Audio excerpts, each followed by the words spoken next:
Tout pour investir. Dose d'économie. Et oui, chacun ses addictions. Bonjour cher Nicolas. Bonjour. Vous allez nous parler du délit de promotion de la fraude. Oui, tout à fait. C'est le ministre des Comptes publics Thomas Cazenave qui l'annonce chez nos confrères de Sud Radio.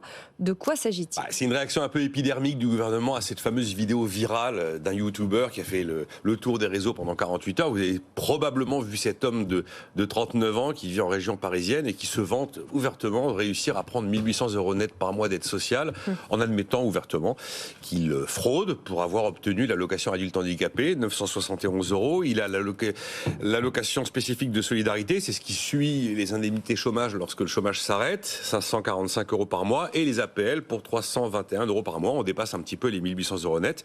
Et il propose évidemment dans cette vidéo de vendre ses bons plans, ses bonnes recettes, ses formations pour 300 €. D'ailleurs, il n'est pas impossible que ces 1 800 qu'il touche, il ne les touche pas et que la vidéo soit faite uniquement pour essayer de vendre des promos bidons, enfin des formations bidons à 300 €.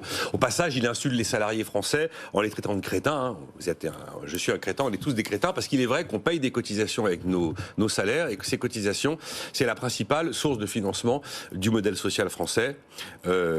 Dépenses sociales en France qui pèsent 830 milliards d'euros tous les ans. Évidemment, grosse indignation après la diffusion de cette vidéo. Et donc, un peu sous le coup de l'émotion, Thomas Cazenave nous indique qu'on va ajouter un nouveau délit de promotion de la fraude. Il y avait déjà, vous savez, dans les plans anti-pauvreté, on avait fait un délit d'incitation à la fraude. Là, on visait surtout les avocats fiscalistes. Alors là, la promotion de la fraude, ça va se trouver dans la loi de finances 2024. C'est important, c'est notre argent. Vous l'avez dit, 830 milliards par an, cette fraude sociale. Est-ce qu'elle est aujourd'hui... Non, 830 milliards, c'est le montant de la dépense sociale.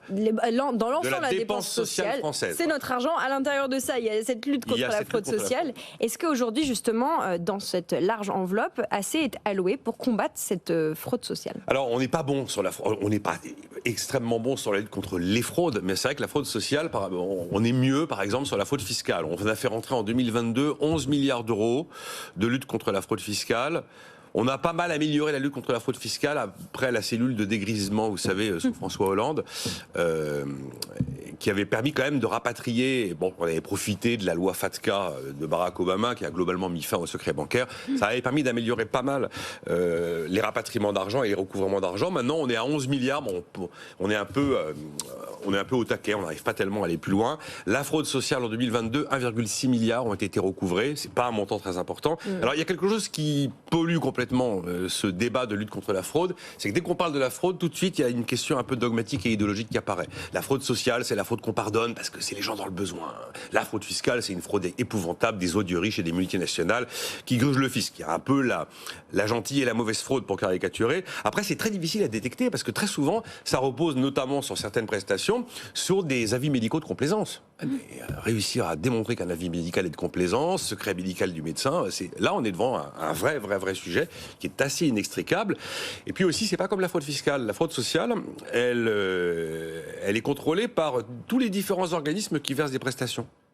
Et quand vous voyez qu'on a 300 prestations en tout genre et qu'on a plus de 100 organismes qui versent les prestations sociales en France, vous imaginez le maquis, c'est très complexe à rationaliser. La fraude fiscale, ça se passe à Bercy et c'est un petit peu plus avancé, on va dire. Après, il n'y a pas les effectifs, bien sûr. Tous les organismes d'assurance sociale, de sécurité sociale ne sont pas équipés avec suffisamment de services pour lutter contre tout ça. Puis il y a même des règles un peu trop laxistes. Alors ça va être corrigé. Mais est-il normal, par exemple, qu'on puisse toucher les minima sociaux français si on vit 6 mois hors de France ?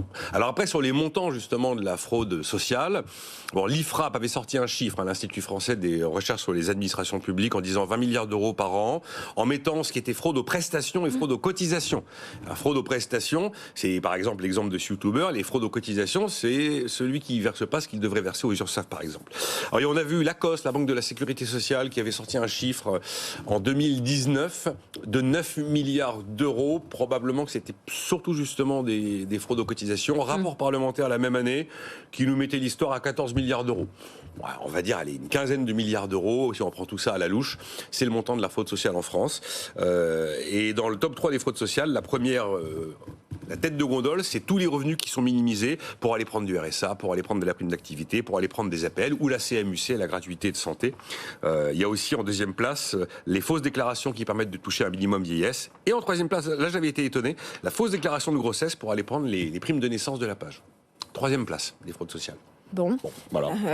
voilà. Est-ce qu'on a d'autres choses à dire? On va attendre de voir ce qui s'est passé avec les 2 textes qui ont été présentés par Gabriel Attal, encore lui, c'était au printemps dernier, un coup fraude sociale, fraude fiscale. On en est où de ces des deux plans plans, de lutte. Bon, alors, il y a déjà l'histoire de, on pourra plus verser des minima sociaux sur des comptes à l'étranger. C'est un peu rassurant quand même. Non, enfin voilà, c'est un peu des évidences, mais qui prennent corps en version législative.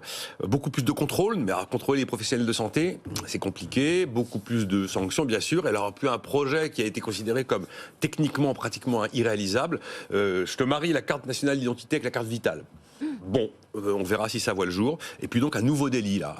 C'est un peu la petite mesure de l'émotion. On réagit à l'actualité. Donc le délit de. Donc ne dites pas du bien de la fraude, Lorraine. Ça ne se fait pas et vous serez punis. J'ai pas prévu d'être sanctionné d'un délit de promotion de la fraude. Voilà.